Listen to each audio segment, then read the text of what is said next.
Ayun. So magandang araw sa ating lahat guys. So sa araw na to ay ito yung ating trabaho. Yan, yung wheel dozer na to. So sa kumpanya na to guys ay nag-iisang wheel dozer lang to. So yan yan. 24K Caterpillar. So yung problema ng wheel dozer na to ay walang power. So doon siya yung nag-clearing doon sa area na yun. Yan. So pinahinto natin ng hininto na to ng operator kasi walang pwersa daw. So titingnan natin dito kung ano yung problema guys.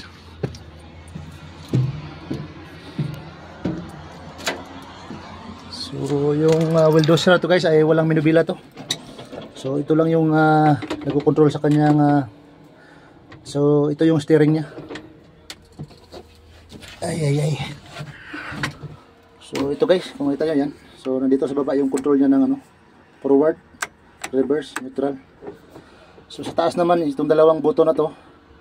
So ito yung speed up, ito naman yung speed down. So ito yung lock ng niya, ng steering. So kung para magamit niyo to, kailangan nyo i-release yung yan. So yan, kung makita nyo yan, gagalaw na siya. So right, liko ng right. So liko ng left. So kung gusto nyo na makasafety to, hindi to gagalaw. So yan. Yan guys. So yan lang yung ilalak nyo. So dito naman sa kabila, ito yung nagko-control ng ng ating blade. So up, down. So ito naman yung tilt. Yung angle ng ating blade. Ganyan. So ito yung nagko-control. Yan. So pag ganyan, yung blade natin pag ganyan. Kanto yung kanto nating blade. So sa kabila naman pag ganyan naman siya. So ganito lang guys.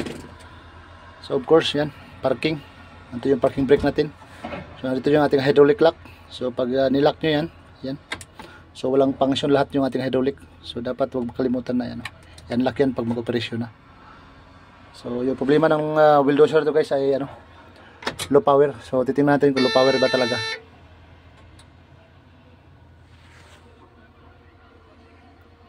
Yan, start natin guys.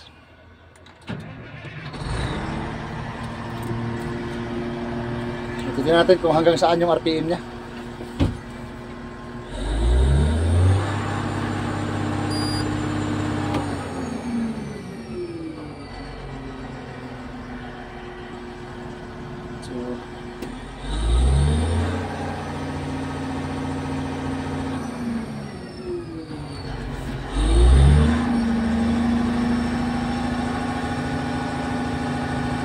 So dapat mapalo siya ng 20.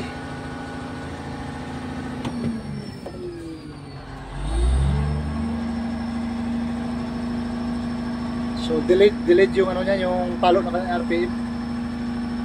So dapat siya. So titingnan natin dito guys.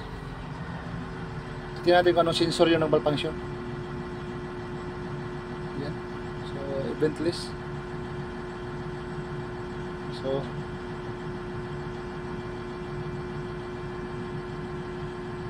hindi guys ay natin sandali lang. Natin yung yung screen bright. So tasin natin. Yan. So punta tayo sa sa diagnose. Yan. So event list. So meron tayong pressure OE fuel pressure sensor. So active siya. Yan, kung makikita nyo guys, yan active siya. So it means siya yung nagmamalfunction. Yan, siya yung dahilan bakit nag-low power siya.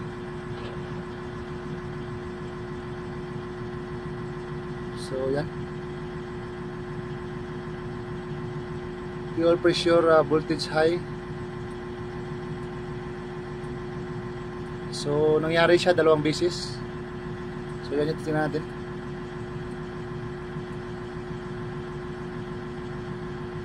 So patayin natin yung makina natin, engine natin.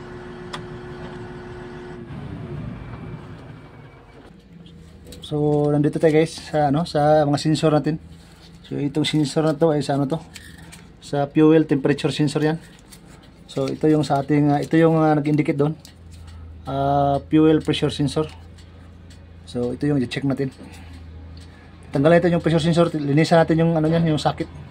Kasi sa tingin ko sobrang alikabok na yan. So yan guys.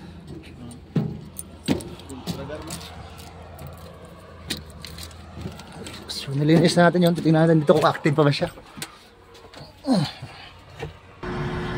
So kung makikita nyo guys ay wala na. So yung fuel pressure sensor natin hindi na siya active. So wala nang active fault diyan. Wala nang active fault. So yan.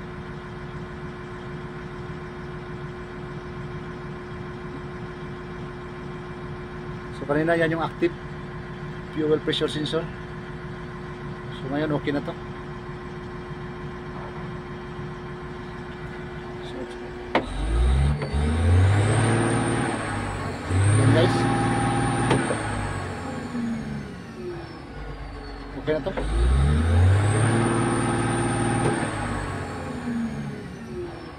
So yung ginawa natin ay ano lang, nilinis natin yung ano na yun, yung pressure sensor na yun. Tingnan natin ulit kung bumalik ba.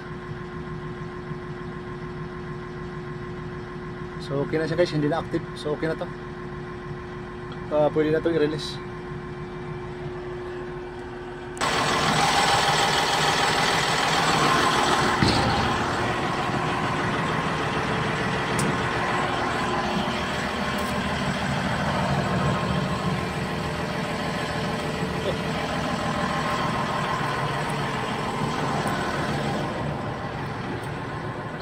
Ay.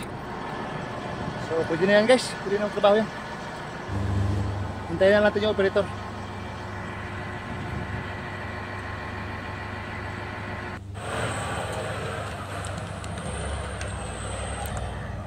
So yan ay tinangpaya testing guys.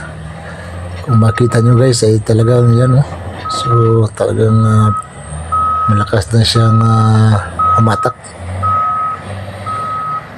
So yan kita nyo guys, talagang kondisyon na kondisyon yung yung operator na niya, bubuldusin niya yung mga kahoy.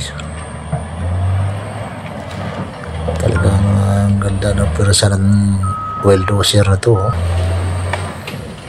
Yun